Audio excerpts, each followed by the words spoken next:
So friends, welcome back to our YouTube channel physics save life. তো বন্ধুরা, তোমাদেরকে স্বাগত জানাই আমাদের চ্যানেলে।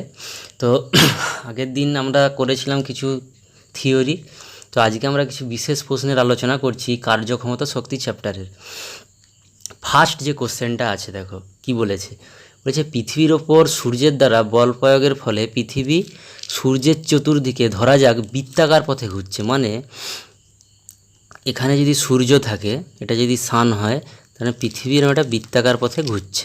এটা ধরে নাও একটা বৃত্ত, ঠিক আছে। তা আমি ধরে নিলাম আর্থটা এখানে আছে, তার মানে বৃত্তাকার পথে পৃথিবী ঘুরছে।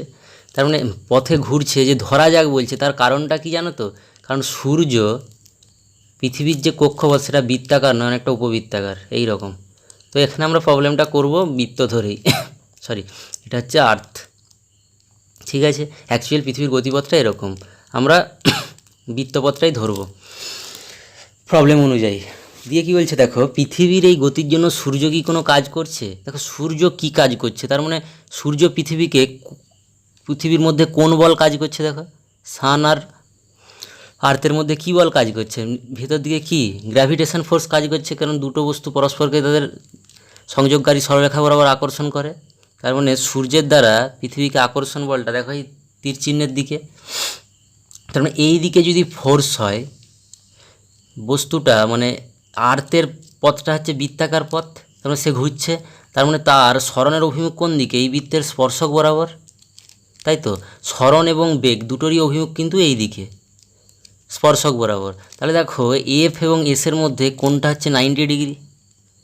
তার মানে এই যে সূর্যের মহাকর্ষ বল, ঠিক আছে, তো এর দ্বারা কোনো কাজ হচ্ছে না, কারণ আমরা জানি W is equal to F dot S. তার মানে এফ এস কস থিটা, যেখানে থিটাটা 90 ডিগ্রি, মানে কস 90-র ভ্যালুটা হচ্ছে 0, অতএব ডব্লিউ ইজ ইকাল টু 0। তার মানে এক্ষেত্রে কোনো কাজ করছে না, সূর্যের যে বল গ্র্যাভিটেশন ফোর্স সেটা কোনো কাজ করছে না। ওকে, নেক্সট যেটা আছে দেখো, কোনো অনুভূমিক রাস্তা বরাবর একটি মোটর গাড়ি, অনুভূমিক রাস্তা আছে একটা, সেখান দিয়ে কোনো একটা মোটর গাড়ি যাচ্ছে। আমি ধরে নিলাম এইভাবে একটা গাড়ির ছবি এঁকে নিলাম বোঝানোর জন্য। সমবেগে চলছে, সমবেগ, ভিটা হচ্ছে সমবেগ। বলছে এই অবস্থায় গাড়ির ইঞ্জিন কি কোনো কার্য করছে? দেখো একটা বস্তু যখন অনুভূমিক রাস্তা দিয়ে যাচ্ছে, তার পেছনের দিকে ঘর্ষণ বল তো আছে, এটা আমরা ঘর্ষণ চ্যাপ্টারে পড়েছি। তারপরে ফিকশনাল ফোর্সের বিরুদ্ধে সে কাজ করে সমবেগ অর্জন করছে, তার মানে সে কাজ করছে, ঠিক আছে। সে কাজ করছে কারণ না ঘর্ষণ বলের বিরুদ্ধে। তার মানে ঘর্ষণ বল কর্তৃক কৃতকার্য W is equal to F into frictional force F unit, হ্যাঁ, এফ ইন্টু কী হবে না, আমি যদি ধরি যে V is equal to S by T, আমি যদি ধরি 1 সেকেন্ডে কৃতকার্য, সেটা কত হবে? দেখো এটা যদি 1 হয়, তার মানে ভি যেটাই ভি সেটাই এস, তার মানে এফ ইন্টু এস মানে এফ ইন্টু ভি, মানে 1 সেকেন্ডে সে এই পরিমাণ কৃতকার্য করছে ঘর্ষণ বলের বিরুদ্ধে। ঘর্ষণ বল যদি না থাকতো তাহলে কিন্তু ব্যাপারটা অন্যরকম দাঁড়াতো, হয়তো ত্বরণ হতো, সেরকম একটা কিছু। ঘর্ষণ থাকতেই হবে, নইলে বস্তুটা তো এগোতেই পারবে না, তাই না? এটা ঘর্ষণে আমরা বলেছি, কারণ ঘর্ষণ বলই রিয়াকশান ফোর্সটার যোগান দেয়, সামনের দিকে যে এগিয়ে যায়, ঠিক আছে, রিয়াকশান ফোর্সের উপাংশটা। নেক্সট যেটা আছে দেখো বন্ধুরা, এক ব্যক্তি স্রোতের বিরুদ্ধে এমনভাবে সাঁতার কাটছে যে তীরভূমির সাপেক্ষে স্থির আছে। এটা কখন হবে বলো তো? তার মানে কোনো একটা নদীতে কোনো এক ব্যক্তি সাঁতার কাটছে, ঠিক আছে, কোনো এক ব্যক্তি সাঁতার কাটছে, সাঁতার কেটে সেই দিকে যাওয়ার চেষ্টা করছে, স্রোতটা এই দিকে হচ্ছে স্রোতের বেগ, তার মানে স্রোতের উল্টো দিকে যাওয়ার চেষ্টা করছে, এবং স্রোতের যা বেগ, ব্যক্তিটা যদি সেই বেগেই সাঁতার কাটে উল্টো দিকে, এই দিকে স্রোত, ব্যক্তিটা যদি এই দিকে সাঁতার কাটে, তাহলে কী হবে? স্রোতের বেগের সমান বেগে সাঁতার কাটলে তাহলে ব্যক্তিটা তীরভূমি বা পাড়ের সাপেক্ষে স্থির থাকবে, তার কোনো সরণ হবে না। সেটাই এখানে বলেছে যে সাপেক্ষে স্থির আছে, মানে স্রোতের যা বেগ সেটাকে প্রশমিত করছে ব্যক্তির বেগ, ঠিক আছে। ওই ব্যক্তি কোনো কার্য করছে, দেখো কার্য মানে কি, বল ইন্টু সরণ। তার মানে বল আছে, ঠিক আছে, কিন্তু তার সরণ নেই, তাহলে কী হবে? ডব্লিউ ইজ ইকুয়াল টু 0, তার মানে ব্যক্তিটি কোনো কার্য করছে না, ঠিক আছে। এটা আমরা থিওরিতেও বলেছি, তোমরা থিওরিটা দেখে নিতে পারো, অনেক প্রশ্ন ওখানেও আলোচনা করা হয়েছে এই ধরনের। নেক্সট যেটা আছে দেখো, বলছে একজন ভার উত্তোলনকারী যখন একটি ওজন মাথার উপর নিয়ে দাঁড়িয়ে থাকে তখন সে কত কাজ করে। ধরো একজন ভার উত্তোলনকারী মানে কোনো এক ব্যক্তি সেই মাথার উপর কিছু একটা ভার নিয়ে দাঁড়িয়ে আছে, তখন সে কত কার্য করছে। তখন ভারটা যদি এই জায়গায় থাকে প্রথমত, তারপরে সে মাথার উপরে তুলেছে, তার মানে ভারটা যদি এম হয়, এই হাইটটা যদি এইচ হয়, তাহলে সে কত কাজ করছে ভারটা মাথায় তোলার জন্য, mgh, সেটাই তার স্থিতিশক্তি, তাই তো, অভিকর্ষের বিরুদ্ধে। তার মানে এই পরিমাণ কাজ করছে সে। কিন্তু এখানে যেটা বলেছে যখন মাথার ওপর নিয়ে দাঁড়িয়ে আছে, ঠিক আছে, মানে এই পজিশানটা নিয়ে দাঁড়িয়ে আছে মানে কি ভারটার কোনো স্মরণ নেই, এস ইজিক্যাল টু জিরো, তার মানে কি ডব্লিউ ইজিক্যাল টু কী হয় এফ ইন্টু এস, তার মানে কি এসটা যদি জিরো হয় ওয়ার্ক ডানটা জিরো, তার মানে মাথায় তুলে নিয়ে যদি সে দাঁড়িয়ে থাকে তাহলে সে কোনো কার্য করছে না, বাট মেঝের থেকে মাথায় তোলার সময় সে কিন্তু mgh পরিমাণ ওয়ার্ক ডান করছে। ঠিক আছে, এটা খুব ভালো প্রশ্ন, তোমরা নোট করে নাও, কনসেপ্টগুলো তোমরা ক্লিয়ার রাখবে, ভুল কনসেপ্ট নিয়ে কখনো ফিজিক্স নিয়ে এগোনো যায় না, কনসেপ্টটা যেন ঠিক থাকে, ঠিক আছে, ফিজিক্সে কনসেপ্টটাই মেন, এছাড়া আর কিছু নেই এখানে। সো বন্ধুরা নেক্সট যে প্রবলেমটা আছে দেখো, কোশ্চেনটা এটা হচ্ছে রাইফেল থেকে একটি বুলেট ছোড়া হলো। আমরা বন্দুক থেকে গুলি ছুড়ি, তাই তো, এটা আমরা দেখেছি বিভিন্ন জায়গায়, সেটা সিনেমাতে হোক বা কোনো ছবিতে হোক দেখেছি, হ্যাঁ, বন্দুক থেকে গুলি ছোড়া হয়। তো যদি রাইফেল পিছনে মুক্ত অবস্থায় যায়, তাহলে রাইফেলের গতিশক্তি বুলেটের গতিশক্তি অপেক্ষা বেশি, সমান না কম হবে, সেটা আমরা দেখছি। তার মানে একটা রাইফেল থেকে যখন গুলি ছুঁড়ছি বন্দুক থেকে, তখন গুলিটা সামনের দিকে চলে যাচ্ছে, এবং এই সামনের দিকে চলে যাওয়ার জন্য বন্দুকটা কিছুটা পেছনের দিকে সরে যায়, ঠিক আছে, এটা হচ্ছে ক্রিয়া প্রতিক্রিয়া, নিউটনের থার্ড লয়ের অনুযায়ী। তার মানে গুলিটা যদি সামনের দিকে এগোয় বন্দুকটা পেছনের দিকে চলে যাবে, এটাকে আমরা বলি প্রতিক্ষেপ বেগ, বন্দুকের প্রতিক্ষেপ বেগ, এই যে পেছনের দিকে চলে যাচ্ছে এটাকে আমরা বলি প্রতিক্ষেপ বেগ, এটা আমরা নিউটনের গতিসূত্রতে পড়িয়েছি, সেই কনসেপ্টটাই লাগবে। এখানে আমি লিখে নিয়েছি দেখো, এটা হচ্ছে রাইফেলের ক্ষেত্রে, এটা হচ্ছে বুলেটের ক্ষেত্রে। রাইফেলের মাস বা ভর সেটা হচ্ছে ক্যাপিটাল এম, এবং বেগ সেটা হচ্ছে ক্যাপিটাল ভি, এবং তার গতিশক্তি E1 সেটা হচ্ছে half capital M capital V square. বুলেটের ক্ষেত্রে দেখো, বুলেটের ক্ষেত্রে স্মল এমটা হচ্ছে তার ভর এবং তার বেগটা হচ্ছে স্মল ভি, তাহলে তার গতিশক্তি E2 that is equal to half small M small V square.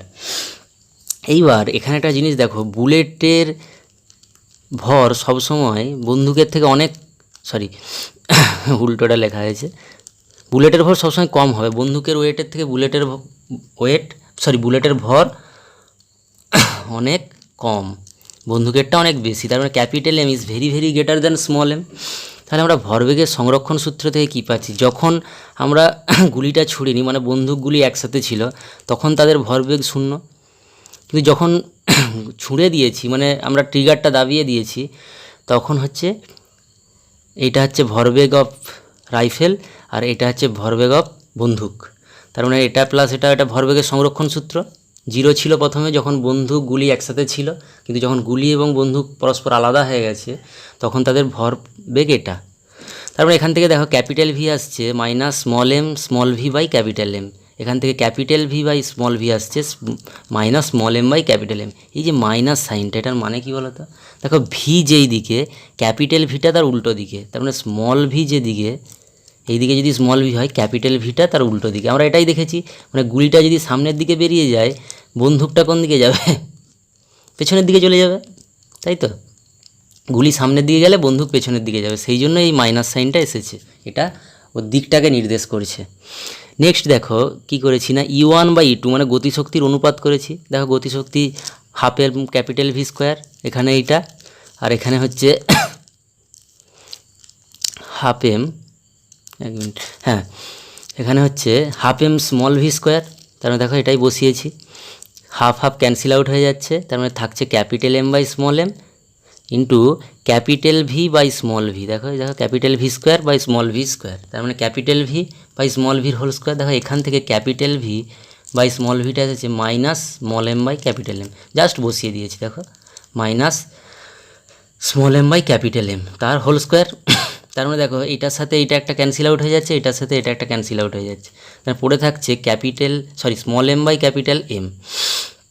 এই পার্টটা মাইনাসের স্কোয়ার তো প্লাস হয়ে যাচ্ছে এখানটায়, তার মানে কী আসছে দেখো, আর আমরা আগেই দেখে নিয়েছি capital M is very very greater than small m. দেখো এটা দেখেছি, কারণ বন্দুকের ভর গুলির ভরের থেকে অনেক বেশি, তার মানে এইটা কী হচ্ছে, ভেরি ভেরি লেস দ্যান 1 হবে, যেহেতু এমটা গ্রেটার এবং স্মল এমটা লেস, সেই জন্য এটা ভেরি ভেরি লেস দ্যান 1।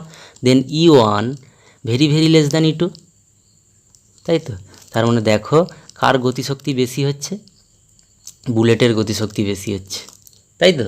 E2টা হচ্ছে বুলেটের কেস, তার মানে বুলেটের গতিশক্তিটা বেশি। নেক্সট যে প্রবলেমটা আছে দেখো, এটা তোমরা নোট করে নাও বন্ধুরা। চ্যানেলে যারা নতুন আছে তোমরা অবশ্যই সাবস্ক্রাইবটা করো, প্লিজ সাবস্ক্রাইবটা করে দাও, ওকে। তোমাদের সাপোর্টটা আমরা খুব ভালোভাবে পাচ্ছি, তোমরা সাবস্ক্রাইবটা করো, ওকে।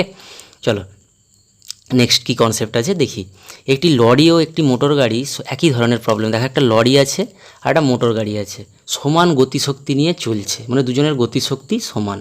বলছে উভয়ই ব্রেক দ্বারা একই বিরুদ্ধ বল প্রয়োগ করে থামানো হলো। মানে লরিদের গতিশক্তি ছিল এবং মোটর গাড়ির একই গতিশক্তি ছিল, ব্রেক করে আমরা দুটোকেই থামাচ্ছি, মানে গতিশক্তি আমরা শূন্য করে দিচ্ছি দুটোরই শেষে। তাহলে দেখো কোন গাড়ি কম দূরত্বে থামবে, মানে কে কত কম দূরত্বে থামবে সেটা আমার দিকে দেখতে হবে। আমি ধরে নিলাম লরির গতিশক্তি E1 এবং লরিকে থামাতে কৃতকার্য W1 এবং যে বল দ্বারা থামাচ্ছি F, সেটা হচ্ছে তার দ্বারা কৃতকার্য হচ্ছে W1, এবং আমি ধরলাম লরিটা S1 সরণ ঘটিয়ে থামবে। এখানে হচ্ছে যে তার গতিশক্তি মোটর গাড়ির E2 এবং তার F বল দ্বারা কৃতকার্য, দুজনের দেখো বল একই, বলছে একই বিরুদ্ধ বল প্রয়োগ করলে, তার মানে দুজনেরই Fটা দেখো দুটো Fই লিখেছি, F1 F2 লিখিনি। এবং আমি ধরে নিলাম মোটর গাড়িটা S2 দূরত্ব গিয়ে থামবে। তাহলে আমরা কি জানি আমরা W ইজিক্যাল টু মানে কৃতকার্য মানে গতিশক্তির পরিবর্তন, এটা আমরা জানি তো, গতিশক্তির পরিবর্তন।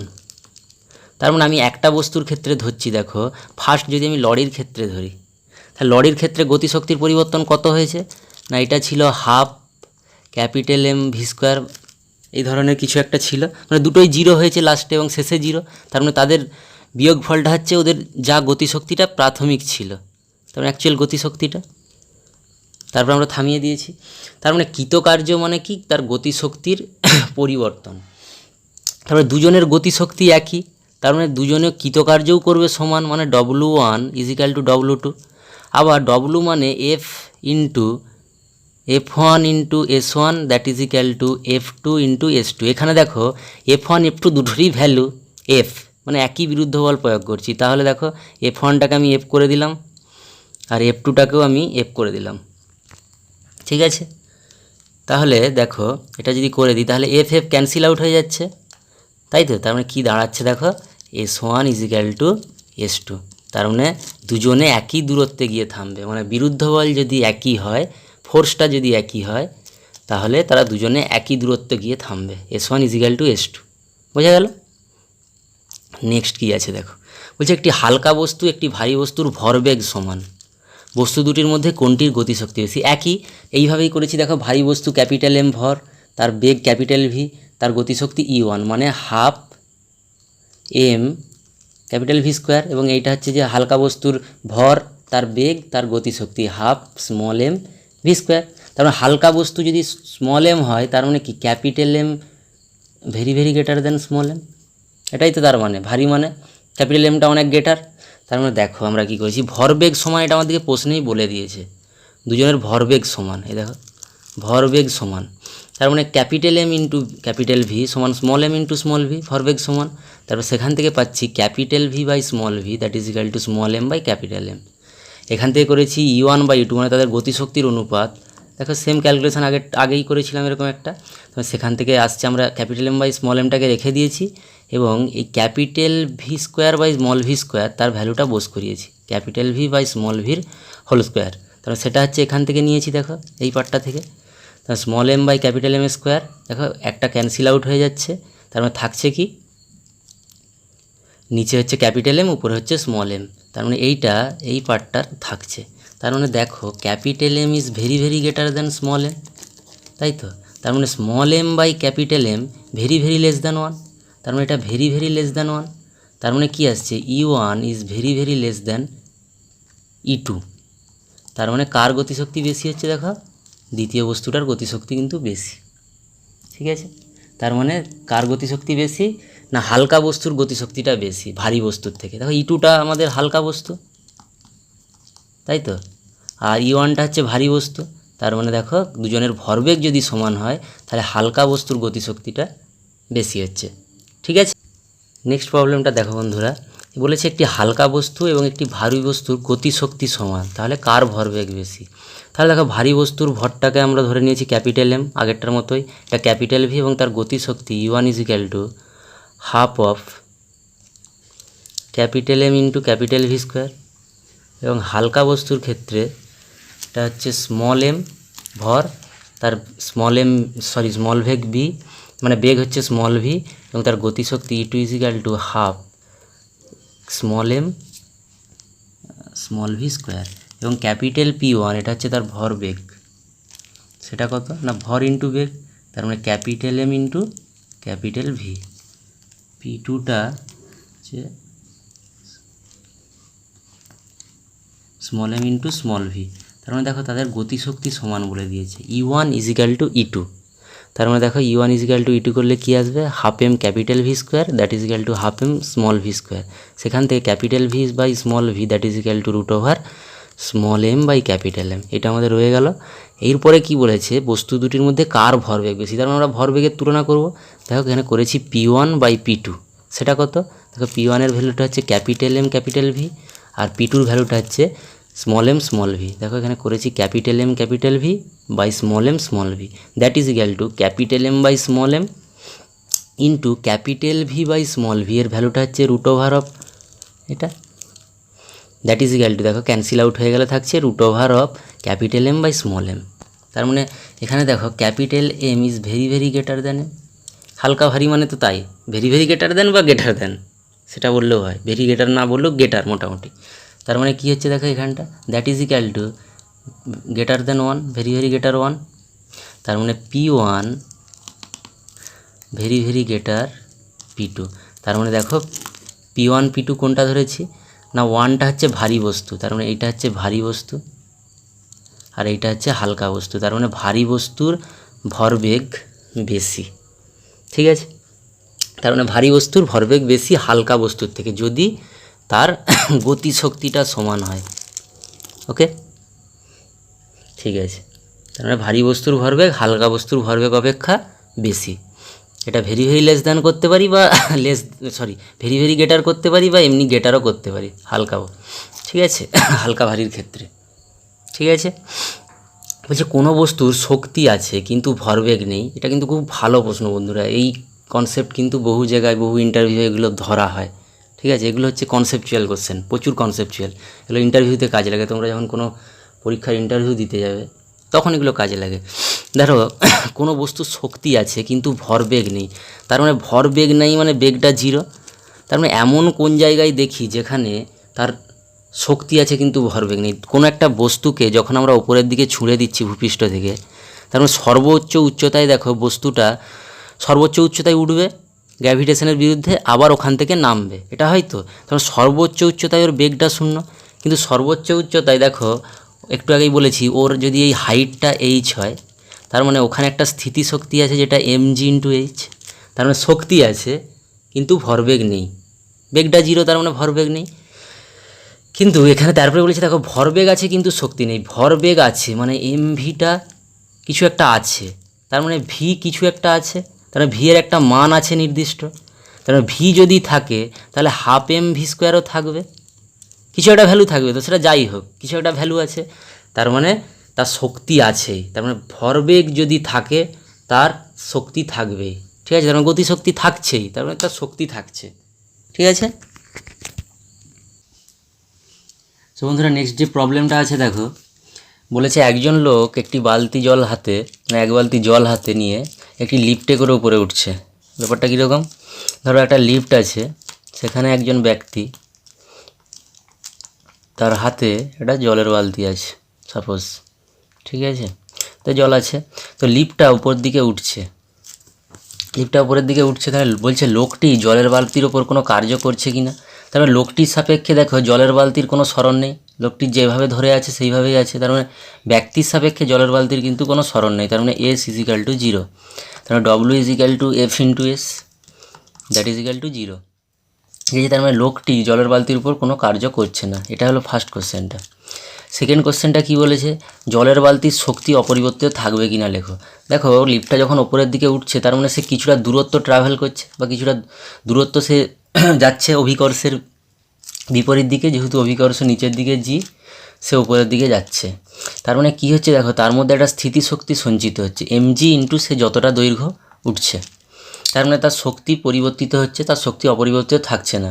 তার মানে জলের বালতির শক্তি অপরিবর্তিত থাকবে না, পরিবর্তিত হয়ে যাবে। ঠিক আছে, নেক্সট যেটা আছে সেটা হচ্ছে দেখো, একই উচ্চতা থেকে বালির উপর পড়লে কম আঘাত লাগে, এটা আমরা লক্ষ্য করেছি।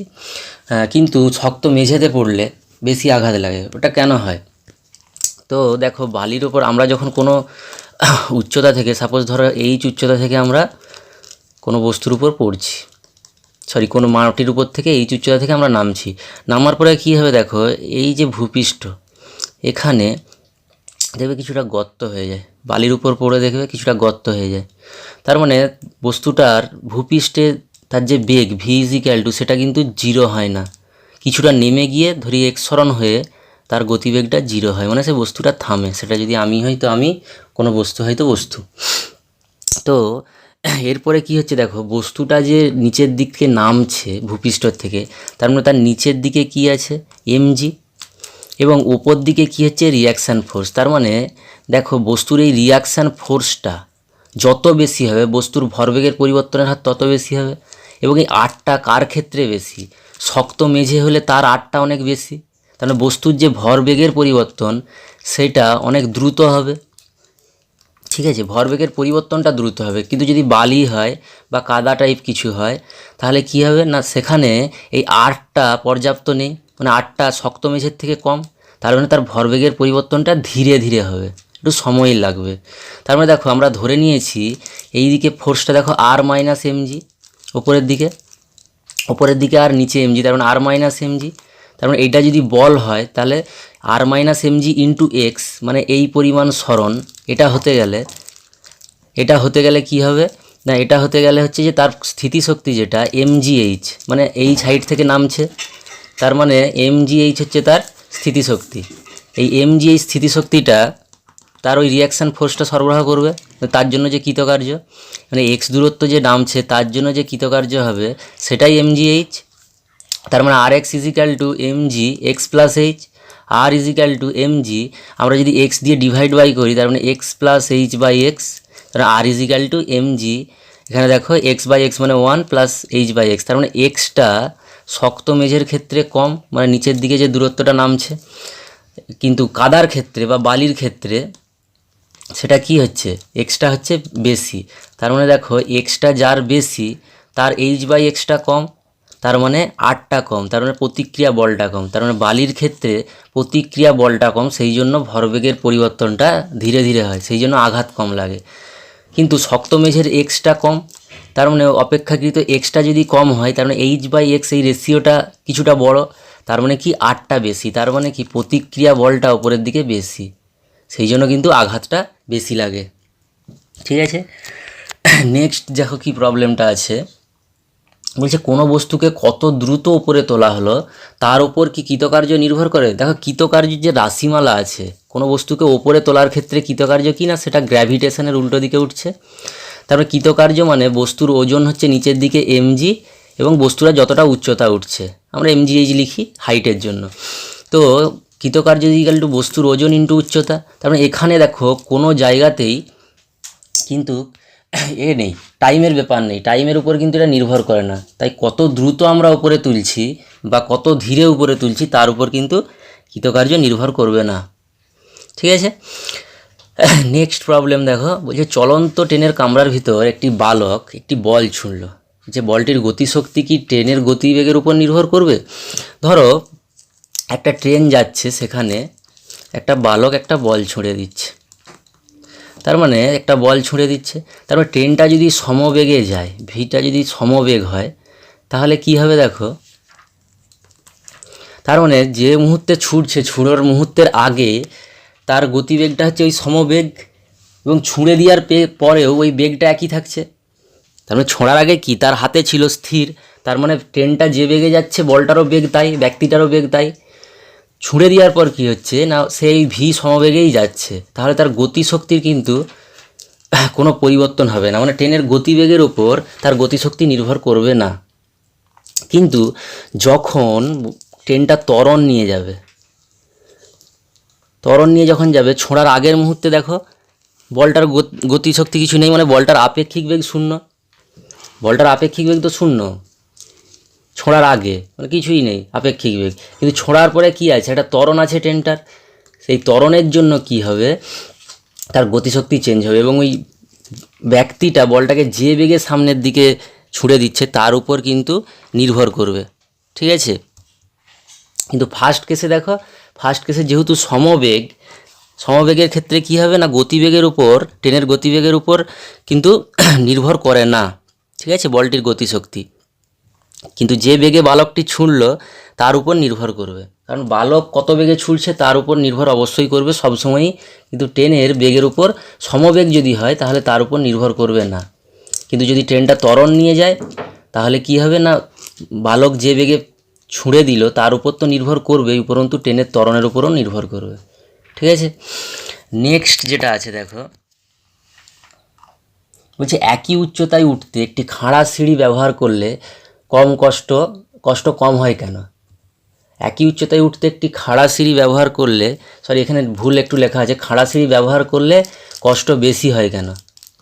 কষ্ট বেশি, খাড়া সিঁড়িতে কষ্ট বেশি আর হেলানো সিঁড়িতে কষ্ট কম। দেখো এখানে দুটো সিঁড়ি এঁকেছি, এটা হচ্ছে খাড়া সিঁড়ি আর এখানে হচ্ছে এটা একটু হেলানো সিঁড়ি আছে। আমি ধরে নিলাম এর যে দৈর্ঘ্য, মানে আমাকে এখানে যে পথটা ট্রাভেল করতে হচ্ছে সেটা হচ্ছে এল, এবং এর হাইটটা এইচ, দেখো দেখিয়েছি দুটোর ক্ষেত্রে হাইট এইচ, আমরা এইচ উচ্চতায় উঠছি, তার মানে সিঁড়ির দৈর্ঘ্যটা এল। তার মানে আমরা কি জানি V is equal to L by যে টাইমটা লাগছে টি, তার মানে T is equal to L by V, তার মানে এই টাইমে আমরা উঠতে পারছি। আমি ফার্স্ট সিঁড়িটার ক্ষেত্রেই ধরছি। তার মানে দেখো আমরা যদি ক্ষমতা বলি, ক্ষমতা মানে কৃতকার্য পরিবর্তনের হার, তার মানে W by T that is equal to কী হচ্ছে না, এই যে ডব্লু ওয়ার্ক ডান এটা কত, যেহেতু বস্তুটার ওজন মানে আমার ওজন এমজি, তার মানে এমজি এইচ হয়ে যাবে এইচ হাইটে উঠলে, তার মানে এমজি এইচ বাই টি, তার মানে that is equal to MG H by T is equal to কি L by V, that is equal to MG H into V by L. তার মানে দেখো যার এলটা বেশি তার ক্ষেত্রে কি হচ্ছে, ক্ষমতাটা এল বেশি মানে ক্ষমতাটা কম, তার এল যার বেশি তার ক্ষমতা কম লাগছে, ঠিক আছে। আর যার এল কম তার ক্ষেত্রে ক্ষমতা বেশি লাগছে। তার মানে দেখো যার এল বেশি, এলটা কার বেশি, এলটা হচ্ছে হেলানো সিঁড়ির বেশি, ঠিক আছে। তার মানে তার ক্ষেত্রে দেখো ক্ষমতা কম লাগছে, মানে কৃতকার্য কম করতে হচ্ছে, তার জন্য সেই জন্য আমাদের কষ্ট কম হচ্ছে। আবার এল যার কম মানে খাড়া সিঁড়ির ক্ষেত্রে সেখানে কি হচ্ছে দেখো, কৃতকার্য পরিবর্তনের হার মানে ক্ষমতা, তারপরে কৃতকার্য সেখানে বেশি লাগছে, ক্ষমতা বেশি মানে কি কৃতকার্য বেশি করতে হচ্ছে ওই একই সময়ে, টি সময়ে কৃতকার্য বেশি করতে হচ্ছে, তার মানে খাড়া সিঁড়িতে আমাদের কষ্ট বেশি হচ্ছে, ঠিক আছে। বন্ধুরা চ্যানেলে যারা নতুন আছে তোমরা অবশ্যই সাবস্ক্রাইব করে দিও, তোমাদের রেসপন্স খুব ভালো, ঠিক আছে, তোমরা প্লিজ সাবস্ক্রাইব করে দিও চ্যানেলটা, ওকে। নেক্সট যে প্রবলেমটা আছে দেখো, বলেছে দেখাও যে সরল দোলকের দোলনের সময় সুতোর টান দ্বারা কৃতকার্যের মান শূন্য। তোমরা সরল দোলকটা এখনও হয়তো পড়োনি, সরল দোলগতি চ্যাপ্টারে এটা পড়ানো হবে। ওটা কীরকম দেখো, কোনো একটা বস্তুকে যদি একটা ভারহীন সুতোর সাহায্যে, খুব ভারী ওজনের বস্তু এটা, তাকে ভারহীন সুতোর সাহায্যে যদি আমরা একটু এদিকে টেনে ছেড়ে দিই তাহলে সেটা কী করবে, এই দিক দুলতে থাকবে, তাই তো। তোমরা এরকমটা দেখেছো কোথায় বলো তো, যেগুলো আগের ঘড়ি ছিল ওখানে এইরকম একটা পেন্ডুলাম লাগানো থাকতো এই ধরনের আর কি। এই অ্যাঙ্গেলটা হচ্ছে লেস দ্যান 4 ডিগ্রি, ঠিক আছে, তাহলে এটাকে আমরা বলবো সরল দোলক। স্প্রিংয়ের মোশনটাকে আমরা সরল দোলক বলি। তো এখানে বলছে যে এই যে বস্তুটার সরণ, তার মানে এখান থেকে যখন বস্তুটা ঝুলছে, আমি ধরছি এই পজিশানে আছে, কোনো এক সময় সরি কোনো এক সময় এই পজিশানে আছে, তার মানে দেখো সুতোর টানটা সবসময় টিটা এই দিকে, তাই তো। তারপরে বস্তুটার সরণ দেখো কোন দিকে, এই দিকে, এই পজিশানে এই দিকে, এইখানে আর যাচ্ছে না, আমি ধরছি আরও যাবে বস্তুটা আর কি। তার মানে এই পজিশানে এই দিকে, তার মানে এই অ্যাঙ্গেলটা দেখো অলওয়েজ প্রায় 90 ডিগ্রির মতো, তাই তো। এই পজিশানে যদি থাকে তার মানে এটা এই রকম, তার মানে এর যে সরণের যে অভিমুখ তার সাথে এর যে টান টি ফোর্স, টিটাই হচ্ছে এখানে ফোর্স, আর এসটা হচ্ছে যে টি এবং এসের মধ্যে অ্যাঙ্গেল হচ্ছে 90 ডিগ্রি। তার মানে টি ফোর্স দ্বারা work done is equal to F into S, তার মানে এই দুটোর মধ্যে angle 90 degree, sorry F dot S লিখবো এখানে যেহেতু ভেক্টর, এফ ডট এস। তার মানে দেখো এখানে থিটাটা হচ্ছে 90 ডিগ্রি, তার মানে এফ এস কস 90 ডিগ্রি, কস 90 তো 0, তার মানে 0, মানে সুতোর টান যে ওয়ার্ক ডানটা করছে সেটা 0, তার মানে সুতোর টান দ্বারা কৃতকার্যের মান 0 সরল দোলকের ক্ষেত্রে। নেক্সট দেখো বলছে অভিকর্ষ বল সংরক্ষী কিন্তু ঘর্ষণ বল অসংরক্ষী কেন। অভিকর্ষ বল সবসময় আমাদের কাজ করছে নিচের দিকে, তার মানে কোনো একটা বস্তুকে যদি আমরা এইচ উচ্চতায় তুলি তাহলে তার মধ্যে কী হবে, অভিকর্ষ বলের জন্য তার মধ্যে অভিকর্ষীয় স্থিতিশক্তি সঞ্চিত হবে mgh, তার মানে এই পরিমাণ কৃতকার্য হবে এবং বস্তুটা যখন নেমে আসবে এই কৃতকার্যটা ব্যয় করতে থাকবে, মানে খরচ করে নেমে আসবে, তখন সেটা গতিশক্তিতে কনভার্ট হবে, সেটা আলাদা কথা। বাট এটা কিন্তু সংরক্ষী, মানে আমরা এই এমজিএইচটাকে আবার কাজে লাগাতে পারছি, মানে অভিকর্ষের বিরুদ্ধে যে কাজটা করছি সেটা কিন্তু নষ্ট হয়ে যাচ্ছে না, মানে পুনরুদ্ধার করতে পারছি।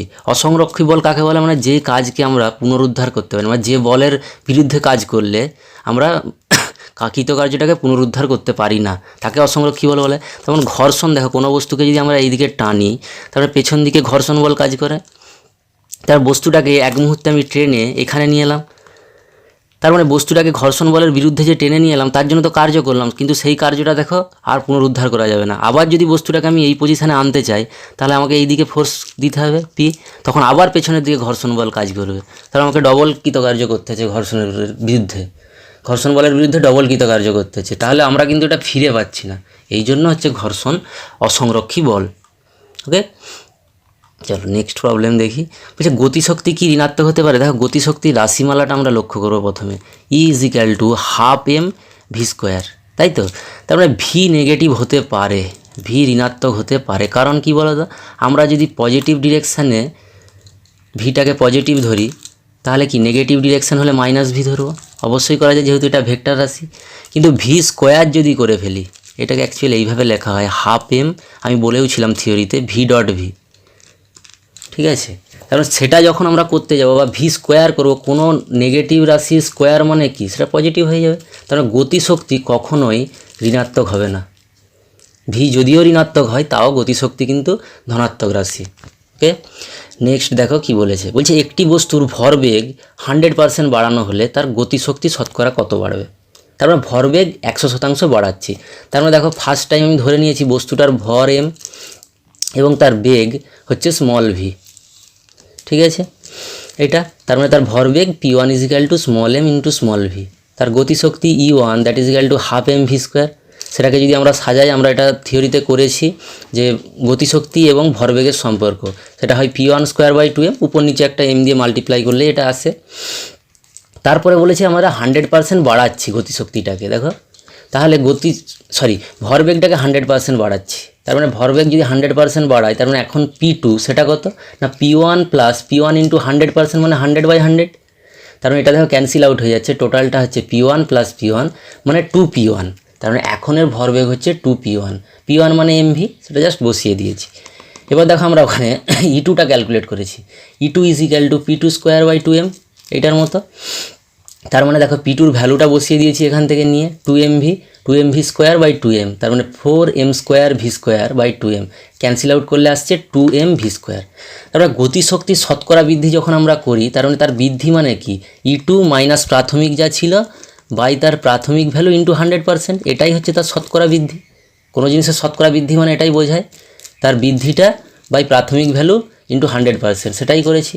দেখো E2-র জায়গায় লিখেছি 2m ভি স্কোয়ার এখান থেকে নিয়ে, এবং E1-এর জায়গায় লিখেছি হাফ এম ভি স্কোয়ার এখান থেকে নিয়ে, ঠিক আছে। আচ্ছা, ইন্টু 100%, তার মানে এম ভি স্কোয়ারগুলো কেটে যাচ্ছে, তার উপরে পড়ে থাকছে 2 মাইনাস হাফ, নিচে হচ্ছে হাফ ইন্টু 100%, তার মানে উপরটা আসছে 2 into 2 4, 4 minus 1/2 by half into 100%। তারপরে কি আসছে, ওপরটা দেখো আসছে 3/2, এই দুইটা যদি উপরে উঠে যায় এইটা হয়ে যাচ্ছে ইন্টু 100%, এটা দেখো 2 2 ক্যান্সেল আউট হয়ে যাচ্ছে, 3 ইন্টু 100 মানে 300%, তার মানে তার গতিশক্তি হচ্ছে 300% শতকরা বৃদ্ধি পাবে। ওকে বন্ধুরা, তোমরা চ্যানেলে যারা নতুন আছে তোমরা অবশ্যই চ্যানেলটিকে সাবস্ক্রাইব করে দিও, ঠিক আছে? তোমাদের রেসপন্স খুব ভালো আছে, তোমরা কনসেপ্টটা একদম ঠিকঠাক ক্লিয়ার করে নিবে, ঠিক আছে? খুব সহজ ভাষায় বলা হচ্ছে। চলো নেক্সট প্রবলেমে যাওয়া যাক। নেক্সট যেটা বলেছে দেখো, একটি বস্তুর গতিশক্তি 69%, আগেরটাই কি বলেছিল, ভরবেগ বৃদ্ধি পেলে তার গতিশক্তি শতকরা বাড়বে, এখানে উল্টোটা বলছে, গতিশক্তি যদি বাড়ে তাহলে ভরবেগ কতটা চেঞ্জ হবে, দেখো সেটাই বলেছে। বলছে একটি বস্তুর গতিশক্তি 69% বৃদ্ধি পেলে এর ভরবেগ শতকরা কত বাড়বে। তার প্রবলেমটা আমরা একইভাবেই করতে পারবো। তার মানে ধরে নাও এম হচ্ছে তার ভর এবং তার বেগ v1, তাহলে e1টা হাফ এম v1 স্কোয়ার, p1টা এম v1। এবার কি হচ্ছে, ওদের গতিশক্তিটা বৃদ্ধি পাচ্ছে, গতিশক্তি বৃদ্ধি পাচ্ছে। দেখো গতিশক্তির মধ্যে কি কি আছে, হাফ এম v1 স্কোয়ার, তারপরে এমটা তো চেঞ্জ হচ্ছে না, তার মানে v1 চেঞ্জ হয়ে যাচ্ছে। গতিশক্তি চেঞ্জ হতে হলে তার বেগটাকে অবশ্যই চেঞ্জ হতে হবে। তারপর আমরা ধরে নিলাম এখানে ভর এম, তার গতিবেগ v2, তার মানে e2 is equal to half m v2 square, pt is equal to m v2। এটা হয়ে গেল। এখান থেকে দেখো আমাদের লেখা যায় p1 ইজিক্যাল টু √2me, এই যে e1 is equal to p square by 2m মানে p1 স্কোয়ার বাই 2m, সেটাকেই যদি লিখি p1 ইজিক্যাল টু √2me, এটা। তার মানে e2টা দেখো কত বলেছে না, 69% বৃদ্ধি হয়েছে, তার মানে e2টা হয়ে গেছে e1 প্লাস e1 ইন্টু 69% বৃদ্ধি মানে 69/100। এইবার এটাকে যদি ক্যালকুলেট করি, উপরে 100 প্লাস 69 মানে 169/100 ইন্টু e1। এবারে p2 ভ্যালুটা ক্যালকুলেট করছি, p2 is equal two √2m e2, যেহেতু p2 মানে e2 দ্বিতীয় কেসে করছি, তার মানে e2র ভ্যালুটা দেখো আমরা এখান থেকে নিয়ে এখানে বসিয়ে দিয়েছি, 2m ইন্টু 169/100 ইন্টু e1। ওকে, এরপরে আমরা কি করেছি দেখো, ওই সেম করেছি, এটাকে আমরা শতকরা করছি, মানে শতকরা কত বৃদ্ধি পাচ্ছে ভরবেগ ইন্টু 100% একটা থাকবে সবসময়, p2 minus p1 by p1 into 100%, এটাই হচ্ছে ভরবেগের বৃদ্ধি। তার মানে এখানেও 100% থাকছে, প্রত্যেক লাইনে 100% থাকবে, এটা দিয়ে নেবে তোমরা, প্রত্যেক লাইনে 100%। তারপরে দেখো p2র ভ্যালুটা এখান থেকে বসিয়েছি, √2m into 169/100 into e1 minus এটা হচ্ছে p1, p1 এর ভ্যালুটা দেখো এইটা √2m e1, তারপরে নিচে p1 মানে √2m e1 ইন্টু 100%, √2m e1গুলোকে আমি ক্যান্সেল আউট করে দিয়েছি উপর নিচে, তাহলে পড়ে থাকছে কি উপরে পড়ে থাকছে √169/100 মাইনাস 1/1, তারপরে 169 মানে কার রুট ওভার, এটা মানে কার বর্গ, 13 বর্গ এবং 100 হচ্ছে 10 বর্গ, তাই তো। তারপরে 13/10 মাইনাস 1 ইন্টু 100% প্রত্যেক লাইনেই আছে, তারপরে 3/10, তারপরে এই 100%টা এখানে একবারে লেখা হয়েছে, তার মানে এটা আসছে 30%, ঠিক আছে। তার মানে কতটা বাড়ছে, তার ভরবেগ 30% বেড়ে যাচ্ছে, ঠিক আছে। নেক্সট বলছে দেখো, বায়ুর বাধাজনিত বল কি সংরক্ষী বল। দেখো বায়ুর বাধাজনিত বল কিন্তু ঠিক ওই ঘর্ষণের বলের মতোই, কোনো বস্তুকে আমি যদি বায়ুর বাধার বিরুদ্ধে এইচ উচ্চতায় তুলি, তাহলে কিন্তু ওই বায়ুর যে বাধা সেইটা কখনোই কিন্তু বস্তুর মধ্যে কোনো শক্তিরূপে সঞ্চিত হবে না। তার মানে ওপরে নিয়ে যাওয়ার জন্য যে পরিমাণ বাধার বিরুদ্ধে কৃতকার্য করতে হবে, বস্তুটাকে আবার নিচে আনার জন্য সেই একই বাধার বিরুদ্ধে কাজ করতে হবে, কারণ বস্তুটাকে যখন আমরা উপরে তুলব তখন বায়ুর বাধা হবে নিচের দিকে, আবার বস্তুটাকে যখন আমরা নিচের দিকে নামাচ্ছি তখন বায়ুর বাধা ঠিক ওপরের দিকে, ঠিক আছে। এটা ঠিক ওই ঘর্ষণ বলের মতো কাজ করছে, তার মানে এই বলের বিরুদ্ধে করা কার্যকে আমরা কোনোভাবেই পুনরুদ্ধার করতে পারবো না, তাই বায়ুর বাধাজনিত বল হচ্ছে সংরক্ষী বল নয়, এটা হচ্ছে অসংরক্ষী বল। ওকে, তো বন্ধুরা নেক্সট যে প্রবলেমটা আছে দেখো, সেটা হচ্ছে এটা, টি সময়ে স্থির অবস্থা থেকে, তার মানে কোনো একটা স্থির অবস্থায় ছিল v ইজিক্যাল টু 0, সেখান থেকে টি সময় পরে কি হচ্ছে না, ধরো এখানে এসেছে, তার মানে বস্তুটা সমতরণে গেছে বলছে, তাহলে দেখো সমতরণ, তাহলে সমতরণে গতিশীল এম ভর বিশিষ্ট কোণা, ভরটা হচ্ছে এম, কোণার বেগটা হয় ভি, মানে এই জায়গায় এসে বেগটা ভি, মানে প্রযুক্ত বল, তার মানে একটা বল দিচ্ছি বলেই এদিকে একটা বস্তুটার উপরে একটা ফোর্স প্রয়োগ করছি বলে সেটা সমতরণে যাচ্ছে, তাহলে প্রযুক্ত বল ওই যে এফ বল তার গড় ক্ষমতা এবং তাৎক্ষণিক ক্ষমতা নির্ণয় করতে বলেছে।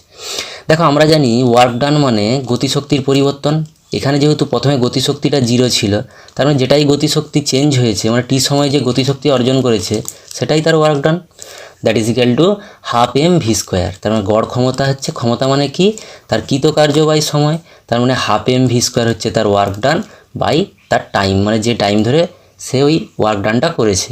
তার মানে এটা ক্যালকুলেশন করলে আসে দেখো M V square by 2t, এটা হচ্ছে তার গড় ক্ষমতা। তাৎক্ষণিক ক্ষমতা কাকে বলে না, P is equal to d ডব্লিউ বাই ডিটি, মানে এটা হচ্ছে শর্ট চেঞ্জের জন্য, তাৎক্ষণিক মানে খুব কম সময়ের জন্য, ওই জন্য আমরা এই সিম্বলগুলো ইউজ করি। এগুলো হচ্ছে ক্ষুদ্র চেঞ্জের জন্য ব্যবহার করা হয়, ক্ষুদ্র পরিবর্তন, ডি ডব্লিউ ডিটি এগুলো ক্ষুদ্র পরিবর্তন। তো দেখো D DT of half M V square, ডব্লিউর ভ্যালুটা হচ্ছে হাফ এম ভি স্কোয়ার। তার মানে দেখো আমরা যদি টাইমের রেসপেক্টে ডেরিভেটিভ করি, এম তো কনস্ট্যান্ট বাইরে চলে আসলো, এম বাই 2 চলে আসলো, ভি স্কোয়ার মানে আমরা যেরকম করি DD x of x square, তার মানে কী হয় এটা 2x, তার মানে এখানে দেখো 2v করেছি, আর এটা দেখো টি এর রেসপেক্টে যদি করি ভিটাকে, তার মানে ডিভি বাই ডিটি হয়, তাই তো। কারণ এটাকে যদি আমরা ওয়াইয়ের রেসপেক্টে করতাম কী হতো, 2x into d x by dy হয়ে যেত, তেমনি এখানেও করা হয়েছে।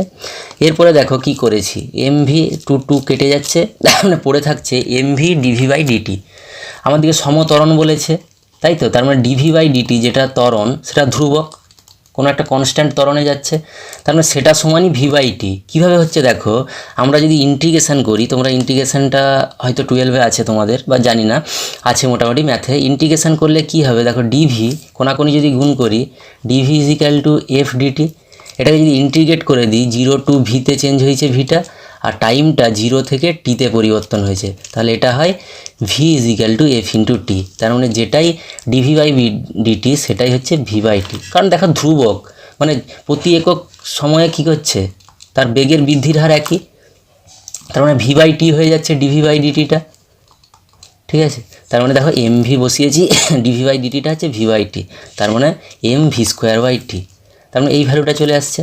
তার মানে এটাই হলো তাৎক্ষণিক ক্ষমতা, ঠিক আছে। কারণ ক্ষমতা এবং তাৎক্ষণিক ক্ষমতার মধ্যে ডিফারেন্সটা হচ্ছে, ওখানে ক্ষমতার সময় আমরা লিখি ডাব্লিউ বাই টি, আর তাৎক্ষণিক ক্ষমতার সময় লিখি ডি ডব্লিউ বাই ডিটি, ঠিক আছে।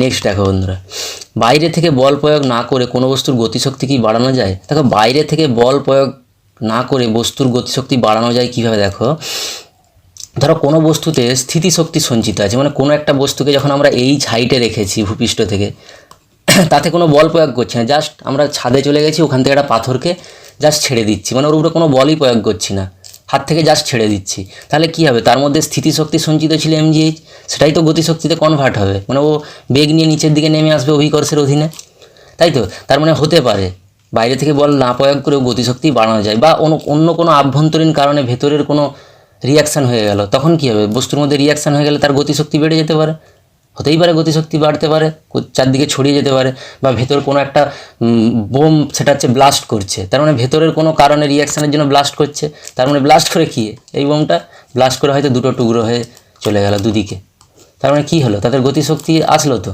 তার মানে বল না প্রয়োগ করেও গতিশক্তি বাড়ানো যায়, ঠিক আছে বন্ধুরা। তো আজকে এখানেই শেষ করছি, তোমরা যারা সাবস্ক্রাইব এখনও করোনি চ্যানেলটা, তোমরা অবশ্যই সাবস্ক্রাইব করে দিও। নেক্সট ভিডিওতে দেখা হচ্ছে খুব তাড়াতাড়ি, এই চ্যাপ্টারের প্রবলেমগুলো নিয়ে আসছি।